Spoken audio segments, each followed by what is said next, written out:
नमस्कार। एक समय की बात है, उज्जैन नगरी, जिसे पहले अवंतिका कहा जाता था, उसमें एक ब्राह्मण रहता था जिसका नाम वेदप्रिय था।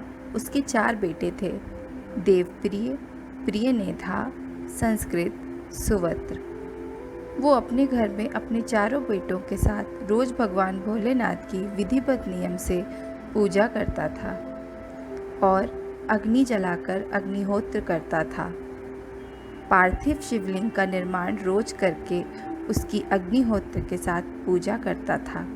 एक बार एक ग्वालिन का बेटा जिसका नाम श्रीकर था, वो अपनी गाय चराते चराते उसकी पूजा के स्थल के पास पहुंच गया और देखने लगा कि कैसे ब्राह्मण पूजा कर रहा है। तभी उसकी माँ वहाँ आई और पूछी, क्या देख रहे हो बेटा?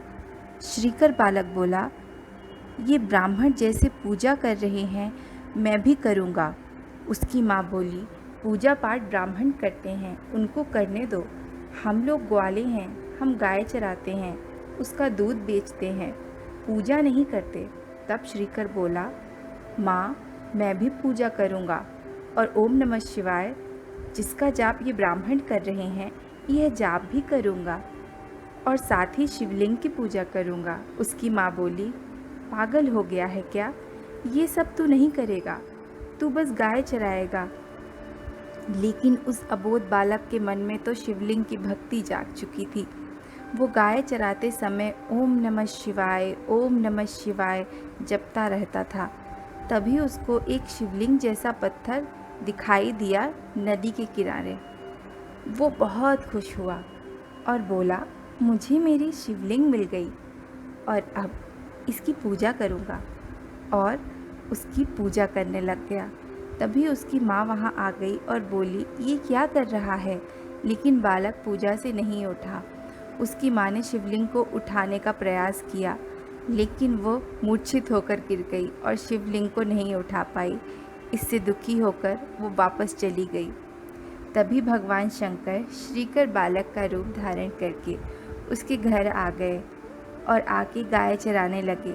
उसकी माँ रास्ते में वापस आ ही रही थी कि रास्ते में कुछ गांव की औरतें मिलीं और बोलीं, तेरे बेटे ने तो हमारे बच्चों को भी अपना जैसा बना दिया है। ना कोई काम करते हैं, ना गाय चराते हैं, सारा दिन ओम नमः शिवाय करते हैं तेरे बेटे के साथ बैठकर। तभी उसकी माँ को बड़ा गुस्सा आया। वो वापस अपने बेटे के पूजा के स्थल में गई और जाकर उसको पेड़ से एक छड़ी तोड़ के उसको ज़ोर ज़ोर से पीटने लगी। अब जैसे ही वो बेटे को छड़ी मारती, वैसे ही चोट भगवान भोलेनाथ के श्रीकर वाले रूप को लगती। तभी कुछ लोगों ने आकर उसकी माँ को रोकते हुए कहा, ये भगवान की पूजा कर रहा है, इसे मत मारो, और छड़ी फेंक दी। ये सुनकर उसकी माँ घर वापस चली गई और जाकर रोने लगी। लेकिन वो देखती है कि उसका बेटा तो घर पर ही है, तो वहाँ कौन था फिर? वो अपने बेटे से बोलती है, बेटा तू तो पूजा कर रहा था भगवान शंकर की, तो यहाँ कब आ गया? तो वो बोला, माँ मैं वहाँ भी था, मैं यहाँ भी हूँ, मैं काम भी करूँगा, गाय भी चराऊँगा और पूजा भी करूँगा। तभी उसकी माँ बहुत खुश होती है।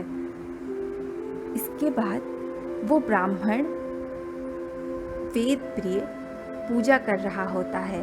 तभी एक राक्षस की सेना वहां आकर उसकी पूजा भंग करने का प्रयास करती है, लेकिन वो लोग अपनी पूजा से नहीं उठते। वो राक्षसी सेना एक थूषण नाम के राक्षस की थी। वो चाहता था कि सब उसकी पूजा करें। उसने अजेय होने का आशीर्वाद प्राप्त किया था ब्रह्मा जी से कठिन तपस्या करके, लेकिन अवंतिका नगरी में कोई उसकी पूजा करने के लिए तैयार नहीं था। इसलिए उसने राक्षसों की सेना अवंतिका नगरी में भेजी। सारे के सारे राक्षसों ने जाके ब्राह्मण की पूजा भंग करने का प्रयास किया, लेकिन ब्राह्मण अपनी पूजा से नहीं उठा।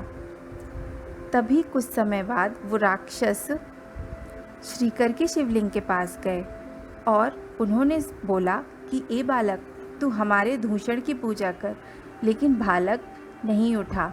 उन्होंने सोचा कि हम इस शिवलिंग को ही भंग कर देते हैं, और जैसे ही वो शिवलिंग के पास गए तो उसमें से आग निकलने लगी और वो सब डर के भाग गए। ये बात ब्राह्मण को पता लगी तो वो अपने बेटों के साथ वहाँ गया और उसी शिवलिंग की श्रीकर के साथ पूजा करने लगा।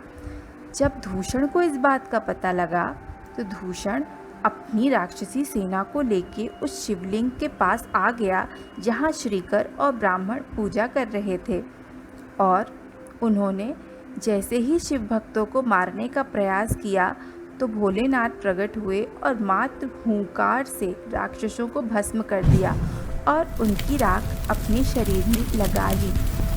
और तभी ब्राह्मण से बोले, वर मांगो, क्या चाहिए? ब्राह्मण बोला, इस शिवलिंग में आप निवास करें और हम लोगों को मोक्ष प्रदान करें। और भगवान बालक श्रीकर से बोले, मैं तुमसे बहुत प्रसन्न हूँ।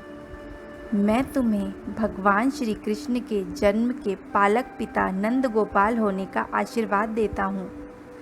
तुम भगवान के पालक पिता कहलाओगे। और इतना कहकर वो उस शिवलिंग में समा गए। तब से कहते हैं कि भगवान भोलेनाथ का महाकाल स्वरूप उसी शिवलिंग में निवास करता है। ये 12 शिवलिंगों में से एकमात्र ऐसा शिवलिंग है जो दक्षिण मुखी है, और तांत्रिक शिवनेत्र की परंपरा केवल इसी शिवलिंग में होती है। ये शिवलिंग के दर्शन करने वालों पे भगवान अपना आशीर्वाद हमेशा बनाए रखते हैं। और यहीं हमारी कथा समाप्त होती है। हर हर महादेव।